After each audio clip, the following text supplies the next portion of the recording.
Hello and welcome to this episode of Talking About Rock. I'm Rob Edwards. Here we bring you rock interviews from veteran and upcoming artists. Subscribe on our YouTube channel to stay up to date. Follow us on our social media and our website, talkingaboutrock.com. Today we have for you a symphonic, melodic, metal, and hard rock band. Hailing from Erie, PA, Eden on Fire. Formed in 2021 during the global pandemic, the band's inception was the brainchild of a talented vocalist and keyboardist, Amy Gould. With a passion for 80s metal, inspired by iconic artists such as Metallica, Beyond the Black, and Pat Benatar, she set out to assemble a group of like-minded individuals who shared her vision. Okay, now here to chat with us about the band's latest album, Unresolved, let's welcome Amy Gould from Eden on Fire. Hello, Amy. Thank you, Robert. Hey, thanks for having me. Of course, yeah. So tell us a little bit about putting this project and this band together here.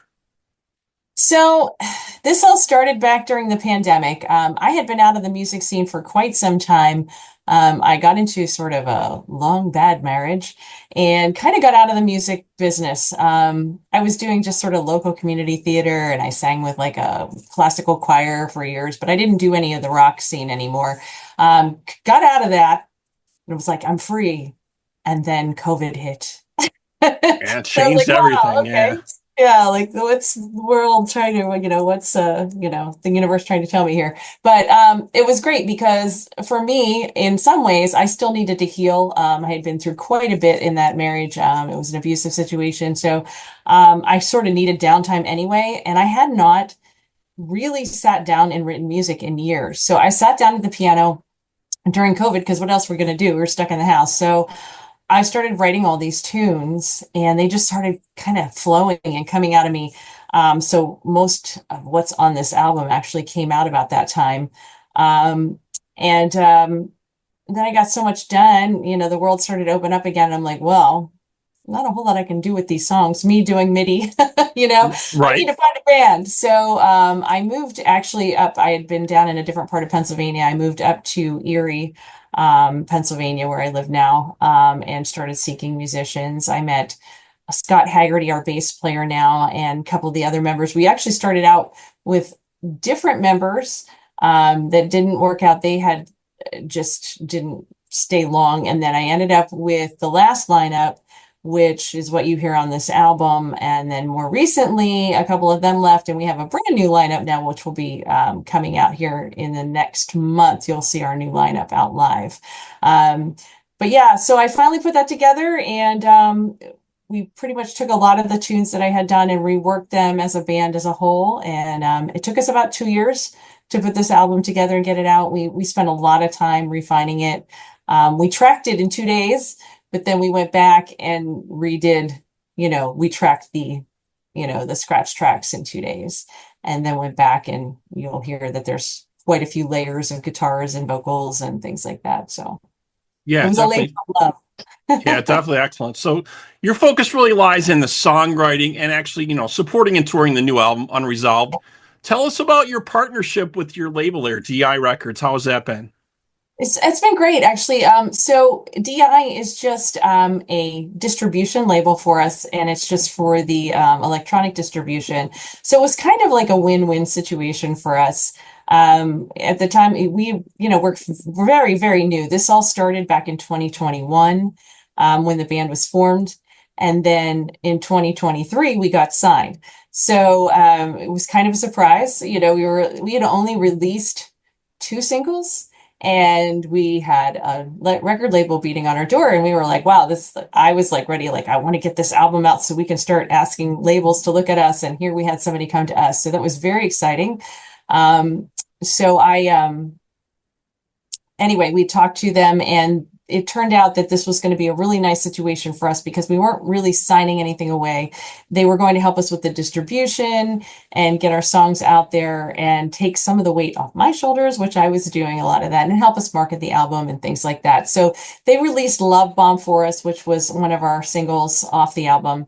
And then they've released the album for us. So that's been a nice partnership, taking a lot of the work off my shoulders, as well as helping me with some of the promotion of the album. Yeah, definitely. Some great tracks on this album. Tell us about one of your latest tracks on here, Wake the Monster. Wake the Monster. That's one of my favorites. So it's a true story. Don't wake the monster. That's me.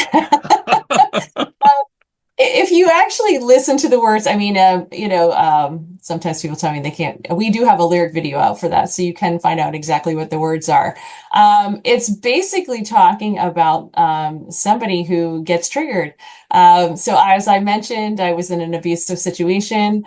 You will find a theme in a lot of my songs. A lot of it's me working through, it was my therapy writing a lot of this music. So most of it is about relationships. But it really is about be careful what you say and do around me, because I have been through a lot, and sometimes, I can be triggered, and when I do, boy, look out. So don't wake the monster. So Don't wake the monster. Yeah, I like the track. So we're going to take a quick break here. We're going to actually check out the video and track for Wake the Monster, and we'll be right back here with Amy Gould on Talking About Rock.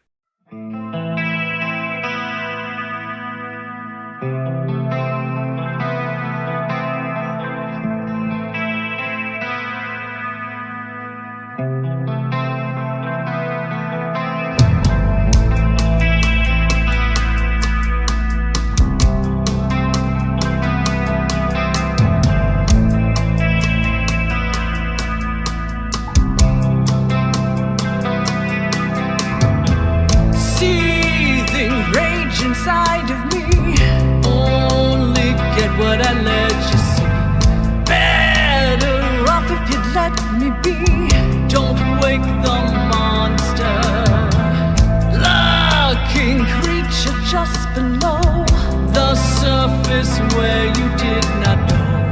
Triggered fury down below. Don't wake the monster.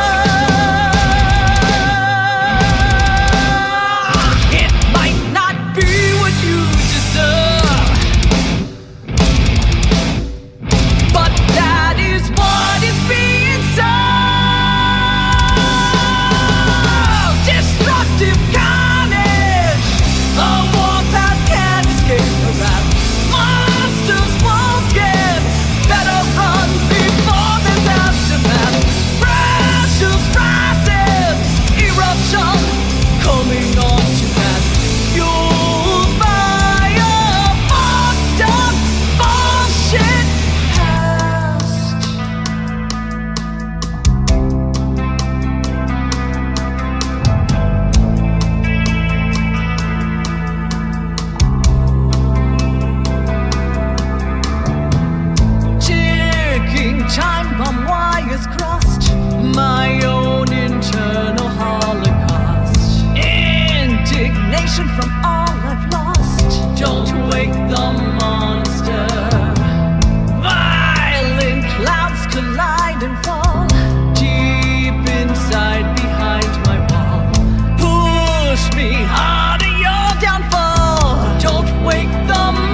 Okay, we're back here on Talking About Rock. Just checked out the lyric video for "Wake the Monster" from Eden on Fire. Very cool, nice riffs, powerful, full vocals on there. Very, very, Thank you. very cool. Really liking it. Thank you. And you guys got some dates coming up as well. I was looking through. It looks like starting February 8th, you're going to be Yes. at the Tudor Lounge in Buffalo, New York. Yes. We're really excited to come back out because as I mentioned, we've had a change in lineup. We have two new guys. We have a new guitar player, Connor McCrae. He is also with Vis Mystica. They are sort of a project band. They don't play out live because their members are kind of all over the world, but they're amazing. You should check them out. And he has joined us now. And Steve Starvaggi is our new drummer. And he's been around for quite some time. And so we're really excited because I think we just kicked the band up a notch, if you want my opinion on that. And I'm really excited to bring these guys out with us. I think, we were good before, we're going to be amazing now. So I'm really excited about our February 8th date. We're going to try it out in Buffalo, and then we'll be back in our hometown of Erie on March 1st at the Big Bar here in Erie. We're opening up for a Metallica tribute band, the Four Horsemen, which we opened up for here one other time, and it was a great show. It tends to pack the house, and it's a lot of fun. So we're looking forward to that.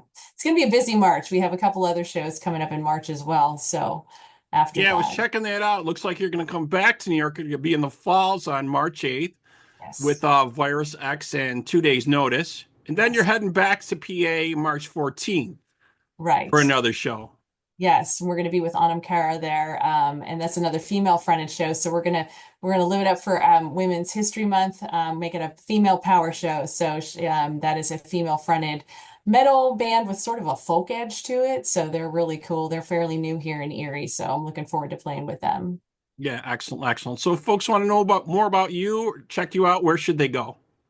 You can check us out on all the socials, really, but you can find out where we are on our website. We have all our links there. If you just go to edenonfire.com, and you can actually click on you can see we have all our social links there, as well as edenonfire.com/links will give you links to absolutely everything. We're on Spotify, we're on YouTube, we're on Amazon, we're on, all the different music streaming sites, as well as the different social media, and, the forbidden TikTok for now. So we'll see how Right. that goes for now. But, Instagram and whatnot, you can find us pretty much everywhere. Excellent, excellent. So folks out there, you can check out Eden on Fire, the new album, Unresolved, streaming right now on all the social media platforms. Go to edenonfire.com. Check out more info from that. Very, very cool. I hope to catch your show here when you're coming to the area. Hope we can get out there to see that. That would be awesome. Thank you. Yeah, thank you so much for being with us today. This wraps up this episode of Talking About Rock. Thank you to my guest today, Amy Gould from Eden on Fire. Thank you to our sponsors, School of Rock North Buffalo and Unleashed Music. And to our listeners, we hope wherever you all are, you're keeping the torch alive and supporting live music. Amy, again, thank you. Hey, thank you so much. Keep on rocking, everyone.